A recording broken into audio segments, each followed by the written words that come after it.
हरि हरि ओम।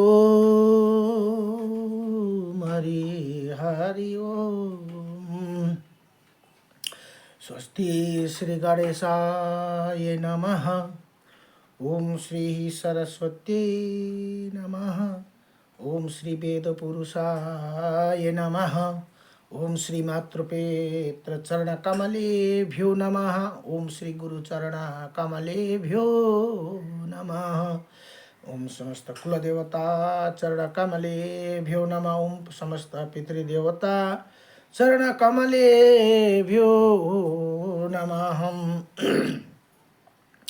कृष्णं नारायणं वन्दे कृष्णं वन्दे व्रजप्रियं कृष्णं द्वैपायनं वन्दे कृष्णं वन्दे पृथासुतं वासुदेवं सुतादेवकं सचारुणमर्दनं देवकी परमानन्दं कृष्णं वन्दे जगद्गुरुं मुखं करोति वाचालं भङ्गुं लङ्घयति गिरिं यत्कृपाः तमहं वन्दे परमानन्दमाधवं कस्तूरितिलकं ललाटपटले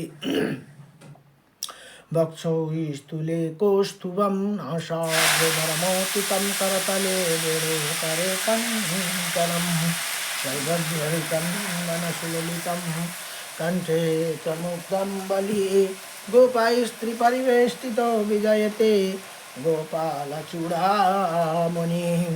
वंशी विभूषितकर्णं नवनीरदाभात पीताम्बरदारुणानिम फलाधरोष्टाः पूर्णेन्द्रसुन्दरमुखा धरविन्दनेत्रा कृष्णत्परं किमपि ततो अहं न जानीमि। सच्चिदानन्दरूपायं विश्वोत्पत्यादिहेतवे त्रपत्राय विनाशायं श्रीकृष्णाय वयं नमो। ॐ कृष्णाय वासुदेवाय हरे परमात्मने नमः। प्रणतक्लेशनाशाय गोविन्दाय नमो नमः। जय जय श्री राधे मेरी स्वामिनी मैं राधे जीव की दास। जन्म जन्म दीजिए मोहे श्री चरण को बास। जन्म जन्म दीजिए मोहे श्री वृंदावन को बास। जय जय राधा रमण हरि जय जय नवला किशोर जय जय गोपीचितचोर प्रभु जय जय माखन चोर। जन्म जन्म दीजियो मोहि श्री चरण को बास। जन्म जन्म दीजियो मोहे श्री वृंदावन को बास। नारायणं नमस्कृतं नरं चैव नरोत्तमं देवीं सरस्वतीं व्यासं ततो जयमुदीरयेत्। श्री परमात्मने नमः। ओम गुरुर्ब्रह्मा गुरुर्विष्णुः गुरुदेव महेश्वरः गुरु साक्षात् परब्रह्म तस्मै श्री गुरवे नमः। ओम अखंडमंडलकारकं व्याप्तायनं चराचरं तत्पदं दर्शितं येनं तस्मै श्री गुरुदेव नमः। गुरु कई चरण मेरो काशी प्रयाग सदा चरण को बास मिलो। गुरु कई चरण मेरो काशी प्रयाग सदा चरण को बास मिलो। ब्रजरास को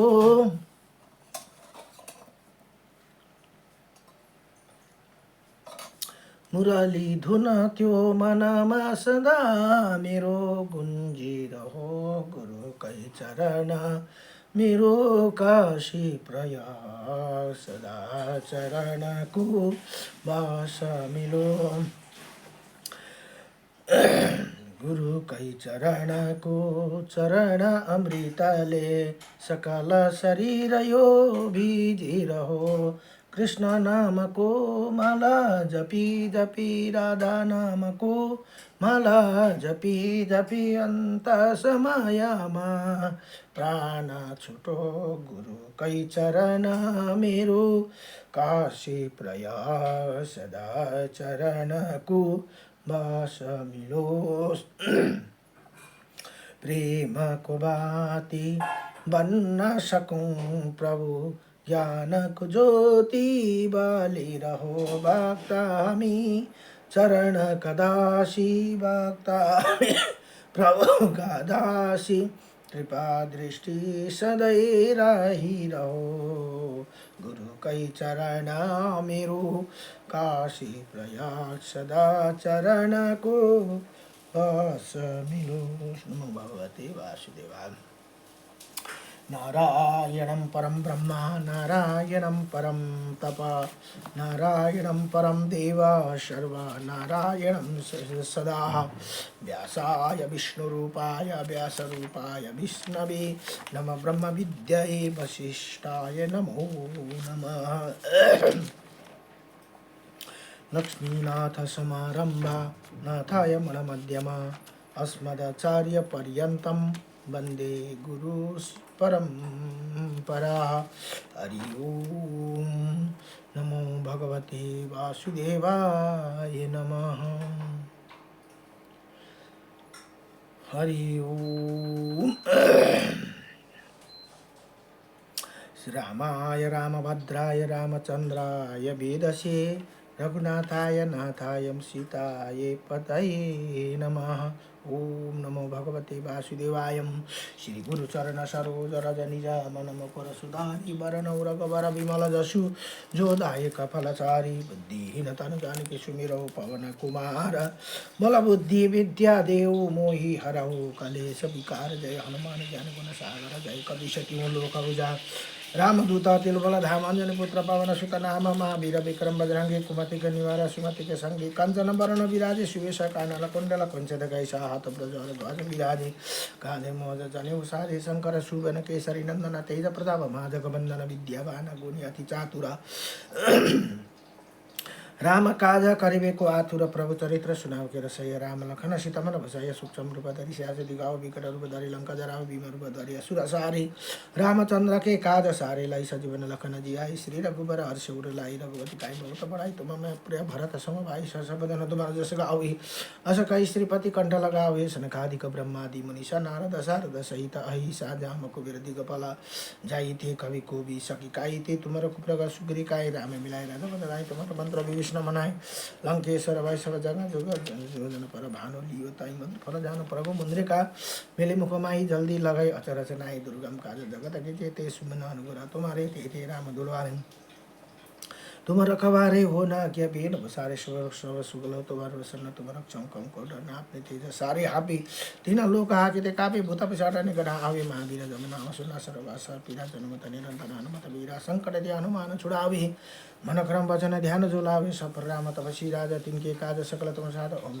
जो कोई लाए सोय अमित जीवन फल पावे, चारे जो गाई प्रताप तुम्हारा, है प्रसिद्ध जगत उजियारा, साधु संत के तुम रखवारे, असुर निकंद राम दुलारे, अष्ट सिद्धि नवनि दिखे दाता, असपर दीन जानकी माता, राम रसायन तुम्हारो पास सदा रघुपति के दास, तुम्हारो भजन राम को पावे, जन्म जन्म के दुख बिसरावे, अंत काल में रघुबरपुर जाई, जान जान मारी भक्त काय, और देवता चित नदराय, हनुमत शैष सुख कराई, संकट कटे मिटे सब पीरा, जय सुमिरन हनुमत बलवीरा, जय जय जय हनुमान गोसाई, कृपा करो गुरुदेव आज्ञा नाही, जो सुत बर पठकर कोई छुटे बंदी माँ सुख हो, जय पड़े हनुमान चालीसा, गौरी सा तुलसीदास सदारी चेरा की, जय नाथ हृदय मौढ़, पवन तन संकट हरण मंगल मूर्ति रूप, राम लखन सीता सहित हृदय बस शिवभूप, नमो भगवते वासुदेवाय।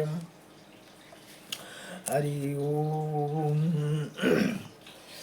हरि राम राम राम हरे हरे कृष्ण श्रीमन्नारायणं नारायणं नारायण लक्ष्मी नारायणं नारायणं बद्री नारायणं नारायणं मुक्ति नारायणं नारायणं श्रीमन्नारायणं नारायणं नारायणं नारायणं लक्ष्मी नारायणं नारायणं मत्स नारायणं नारायणं कुर्म नारायणं नारायणं बाला नारायणं नारायणं नरसिंह नारायणं नारायणं वामन नारायणं नारायणं परशुराम नारायणं नारायणं श्रीराम नारायणं नारायणं श्रीकृष्ण नारायणं नारायणं श्रीबुद्ध नारायणं नारायणं कल्कि नारायण लक्ष्मी नारायणं नमो नमो। जय जय श्री राधा रमण भगवान को, जय जय रामचंद्र भगवान को, जय जय उमापति शंकर भगवान को, जय जय कैलाशपति महादेव को। र अहिले हो श्री ब्रह्माण्ड महापुराण अध्ययन हुँदैछ। ब्रह्माण्ड महापुराणमा जम्मा 3 भाग भनेर बतायो, पूर्व भाग, मध्य भाग र उत्तर भाग। तीमध्ये पूर्व र मध्य सकेर अहिले उत्तर भागको प्रसङ्ग चल्दैछ। उत्तर भागको प्रसङ्गमा अस्तिसम्म 24 अध्याय नै, आज 25 अध्यायको उसमा श्री ब्रह्माण्ड महापुराण चल्दैछ भने 156 अध्याय र 12,200 श्लोक भनेर बताइएको छ। यो ब्रह्माण्ड पुराणमा 2टा बुक छ, मध्य र उत्तर एउटैमा छन् भने, मध्य र पूर्व र मध्य एउटामा छन् भने यो उत्तर भागको चाहिँ पुस्तक नै अलग्गै छ। अब यहाँ भन्नुहुन्छ, श्री ब्रह्माण्ड महापुराण को उत्तर भाग में हयग्रीव और अगस्त्य मुनि के संवाद में ललिता माता को उपाख्यान में अध्याय 25 वंशग पालनयन का वर्णन भनेर यहाँ बताउनुहुन्छ। अब यहाँ भण्डासुर र माता ललिता को युद्ध को प्रसंग चल्दैछ। अब जब बलाहक आदि सेनापति का तिरस्कारिका देवी ने वध कर दिया और इसी सूचना को ही हतावशिष्ट सैनिक को सुनाया। सुनने के द्वारा उन तब बल वाले सेनापतियों का वध सुनकर भंडासुर काले सर्प की भांति ही श्वास लेने लगा। उसके बाद युद्ध में जीते की इच्छा रखने वाला प्रचंड घमंडी उन दैत्य ने अपने विशाल उदर वाले दोनों भाइयों को बुलाकर उसे विचार विमर्श किया। युवराज के क्रोध युक्त होकर उन्हें छोटे भाई विसंगा के साथ आया और उसने भंडासुर को नमस्कार करके जहाँ पर मंत्री लोग थे वहीं पहुँचा। वहाँ पर और अनेकों मंत्री लोग आए हुए थे। अतः कुटिलाक्षा आदि मंत्री के सामने ही ललिता देवी के जीतने के विषय या गंभीर अवश्य वाले उसी भंडासुर ने तथ्य परक विचार विमर्श किया भनेर यहाँ बताउनुहुन्छ। अब भंडासुर बोला कि अहो दुख है कि अब देवों की शत्रु असुरों का कुल का नाश आ चुका है। आज हम सबकी उपेक्षा करने के लिए बलवान विधि भी प्रवृत्त हो चुका है। मेरे भृत्या भनेको भाई और सेवक को नाम लेने मात्र से सूर्य भी डर जाते थे। वैसे हम लोगों का ये विपरीत समय आ गया। बुरा समय लाने वाली भवितव्य होनी। बलवान को नपुंसक, कायर, धनी को निर्धन, दीर्घायु वाले को कम आयु वाला बना देती है भनेर यहाँ बताउनुहुन्छ। अब यहाँ हाम्रो बुरा समय नराम्रो समय चलेपछि के हुन्छ भने भवितव्य हुन्छ होनी।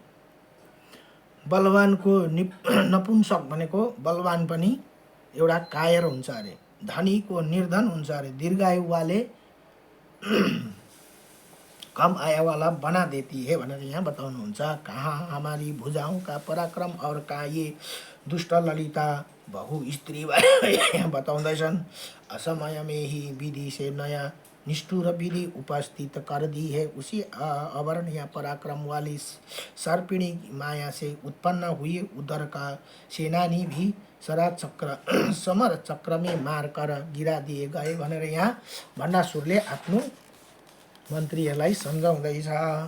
इसी प्रकार बहुत अधिक घमंड से युक्त कोई मायावी स्त्री यदि हम लोगों पर सम्यक प्रहार करती है तो फिर हमारे भुजाओं द्वारा अर्जित बल को धिक्कार है। ये प्रसंग को बताने में मेरी जीवा भी लड़खड़ाती है कि क्या कोई दुर्मदा स्त्री मेरे सेना का मर्दन कर सकेगी। ये तो अब उसका मुसल नाश करने के लिए आप लोग प्रयत्न कीजिए। मैं अपना गुप्तचरों के मुखों से ये जानकारी प्राप्त की है कि उसकी वृत्ति, उसका व्यवहार अर्थात सुरक्षा बहुत ही बलवान है।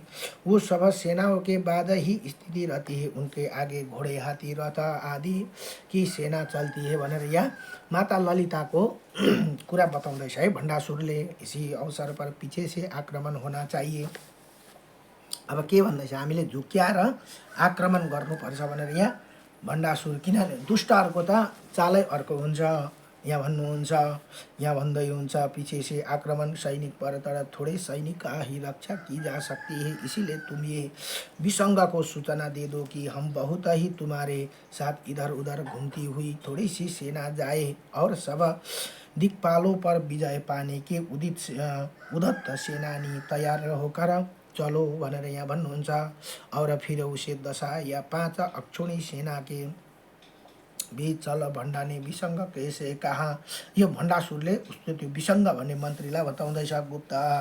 गुप्तेश गुप्ता भेष उसी ही दुष्टको गिराकर दृढ़तापूर्वक पकड़ लेना भनेर यहाँ बताउँदछ। इसी प्रकार वो शक्तियाँ पैदा करने वाली भूला मूलभूत मणि महियासी ललिता देवी को नष्ट हो जाएगी तो उसके समूल नाश होने से समस्त शक्ति उसी प्रकट नष्ट हो जाएगी भनेर यहाँ यसरी बताउँदछ। जिस प्रकार जल में कमलिनी की कंद जड़ को काट देने पर उसके समस्त पंतों सहित कमिनियाँ नष्ट हो जाती है भनेर यहाँ बताउँछ। अब भण्डासुर उसी ललिता देवी को पहचान लक्षण बताते हैं कि सबके पीछे जो चमकता हुआ रथ चलता है वही पूरे 10 योजन तक फैला हुआ तथा उच्च है। वहाँ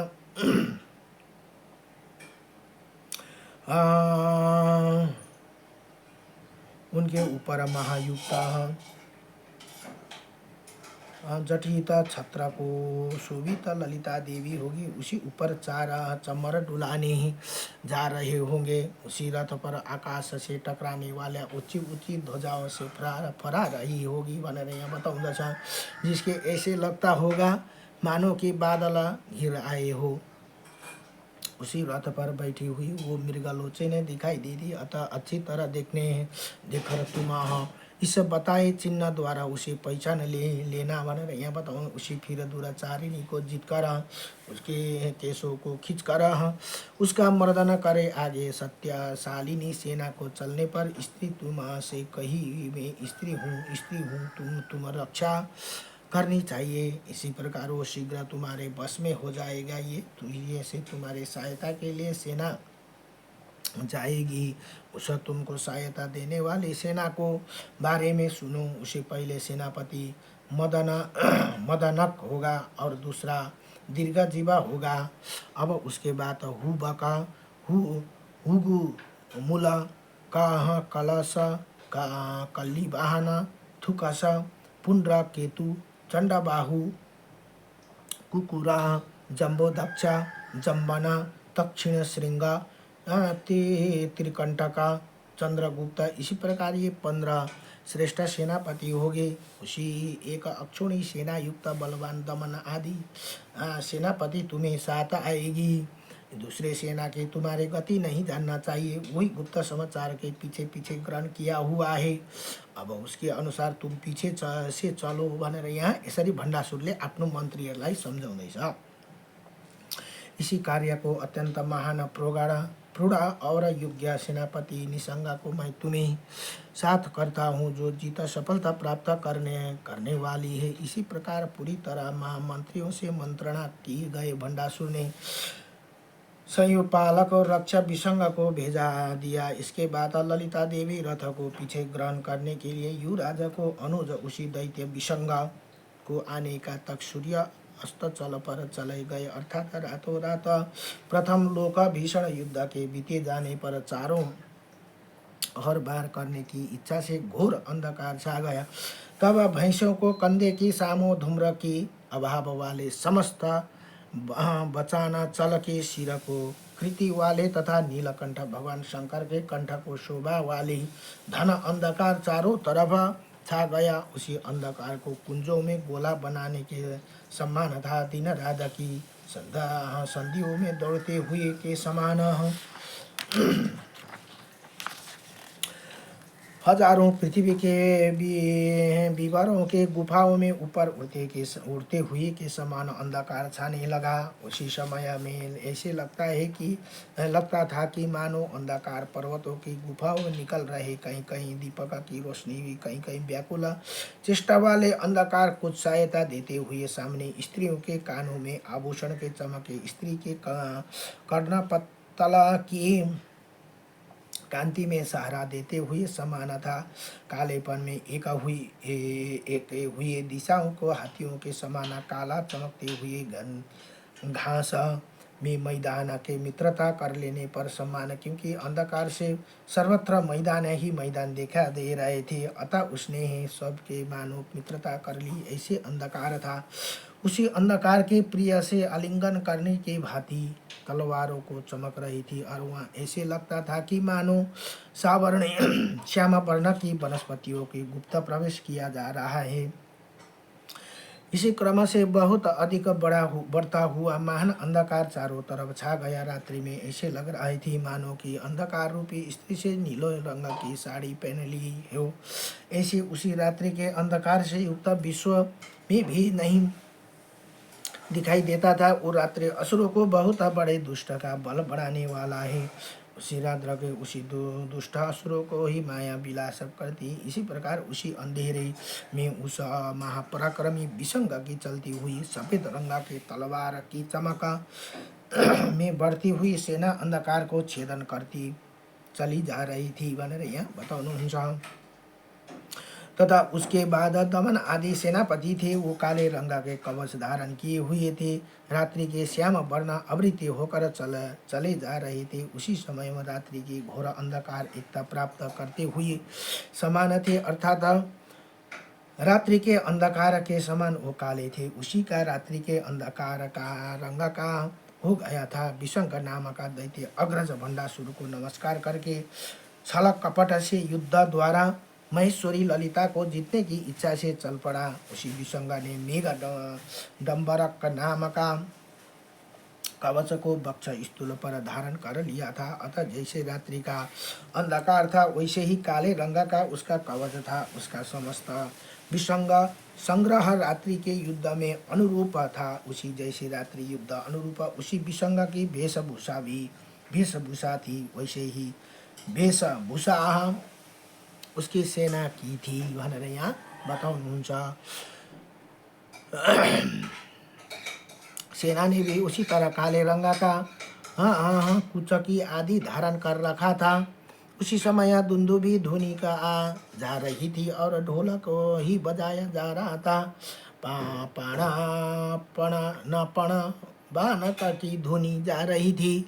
अब रणभेरी द्वारा युद्ध घोषणा की जा रही थी। अंधकार से आवृत सेना गुप्त रूप से जा रही थी।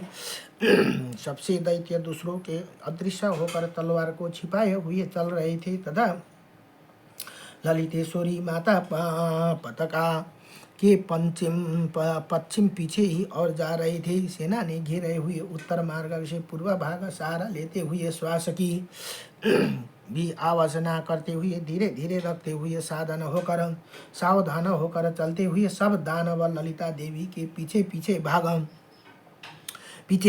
को ग्रहण करने के लिए जा रहे थे। पुनः दिगा भाग और जाकर मंद पराक्रम ललिता की सेना को अपने सूचित करते हुए पूछते हुए कवच से ढके हुए सब छिपकर आगे आए। फिर आकर उन्होंने सुमेरु पर्वत के समान ऊंचे चक्ररथ राजा को देखा, जो कि अत्यंत दीप्ति शक्तियों से घिरा हुआ था, ढका हुआ था। वहाँ मोती जड़ित छत्र को नीचे हजारों सूर्य के प्रकाश समान प्रकाश वाली पंचाभिमुखी पंचिमा की और मुख किए हुए देवी स्थिति थी भनेर यहाँ बताउनुहुन्छ। वो पंचमुखी पश्चिम विमुखी देवी अपनी सम्मान समृद्धि वाली कामेश्वरी आदि नित्य देवियों के साथ धीरे धीरे मनोरंजन पूर्ण बात कर रही थी, तथा वो कामेश्वरी आदि देवियां उत्तम रथ पर उनकी सेवा कर रही थी। इसी प्रकार वो पश्चिम देवी थी, उनकी देखकर वो तथा आगे बहुत बड़े सेना को देखकर उसी दुष्ट असह्य विसंग ने उन्हें ही ललितेश्वरी समझ लिया और पीछे सैनिक द्वारा उसी पराक्रम करवा दिया। वहाँ पर उनके अणिमा आदि शक्तियों को कवच धारण किए हुए उनके चारों ओर बैठी हुई तब अणिमा आदि शक्तियों को महाकाल कल की सैकड़ों धुनिया कर दी। उसके बाद बर्छियों दुर्धनों बंदी पालों बंधुओं को और कठोर ब्रजघातों को निष्ठुर शक्ति समूह द्वारा महायुद्ध समर करने लगे, अर्थात असुरों को शक्तियों को युद्ध होने लगा भनेर यहाँ बताउनुहुन्छ। परन्तु घाँटीले अलिकति पुरै सताइरहेछ हो, के भयो अचानक यो घाँटी छ्याप्पै बसिरहेछ के भयो। परंतु आकस्मिक आक्रमण हुआ था, इसीलिए सेना में युद्ध विपरीत भाव उनमें युद्ध का उतना साहस नहीं था। अतः असमय में आक्रमण होने के कारण रथ शक्ति समूह बहुत क्षुभित हो गया और अंधकार आने वाले दैत्यों ने न दिखाई देने वाला पत्थर को खंड से रथ को तोड़ फोड़ दिया। उसी के बाद चक्ररथ राजा ने 9वें पर्व में शक्तियों स्थिति हो गई। तब जिनके शस्त्र नहीं दिखाई दे रहे थे और शरीर दिखाई दे रहे थे, उसी अंधकार से ढके हुए रूपा वाले दानवों को बाणों से इधर उधर भागते हुए अपने शरीर को बचाते हुए शक्तियों को समूह का कंदन हाकार करते हुए श्री ललिता देवी के पास पहुंच गई। पुनरानुक्रम से वो बहुत ही महान भय उत्पन्न हो गया था और इसी भयंकर करुणा कंदन को कानों मुस्कुरा ललिता देवी अत्यंत क्रोधित हो गई। इसी बीच में भंडासुर चंडा दुर्वक्त्री पंडित ने 10 अक्षोणी सेना युक्त महापराक्रमी कुटिलाक्ष के ललिता देवी की सेना को नाश के लिए युद्ध हेतु भेज दिया। जैसे ही पीछे कला सुनकर वो आगे सेना तैयार नहीं हो पाई और वैसे ही कुटिलाक्ष ने महारण प्रारंभ कर दिया भनेर यहाँ बताउनुहुन्छ। इसी प्रकार आगे पीछे दोनों तरफ वैसे भयंकर युद्ध होने लगा। इसी समय शक्तियों को सेना अत्यंत कोलाहल हाहाकार मच गया और रात्रि होने के कारण सब दैत्य अंधकार से समावृत घिरे हुए शक्ति सेना और इधर उधर शीतलता थी। ऐसी दशा में दुरास्त तर्कस के अत्यंत दक्षिण धार वाले धम आदि शास्त्रों को युक्त उदंड असुरों को असर लाभ उठाए। सेना द्वारा जिसका किए गए करोड़ों शत्रु घिरे थे, उन दैत्यों को अस्त्र मालाओं द्वारा चक्ररथ के घिरे लिया और उसी समय उसी रथ बगुल द्वारा घिरे हुए पर्वतराज ही तरह अशोभित हो रहा था। चक्ररथ राजा ने पर्व के नीचे दुरात्मा विसंग ने उसी रथ को आक्रांत कर लिया। उसी दुरात्मा विसंग ने एक बाण छोड़ा जिसे वो देवी एक ताल वृंदा के चूर्ण चूर्ण कर दिया। इसके बाद ताल वृंदा ने चूर चूर हो जाने से शक्ति समूह को अत्यंत भयभीत हो जाने पर कामेश्वरी प्रमुख नित्या देवी अत्यंत क्रोधित हो गई भनेर आज एक देखि कति 74 अध्यायसम्म अब कति रहेछ यति नै। अब आजलाई भोलिको प्रसङ्गमा यो 25 अध्यायको प्रसङ्ग चल्दैछ। भण्डासुर र माता ललिता देवीको युद्धको प्रसङ्ग चल्दैछ है। अब 75 सम्म आज भयो।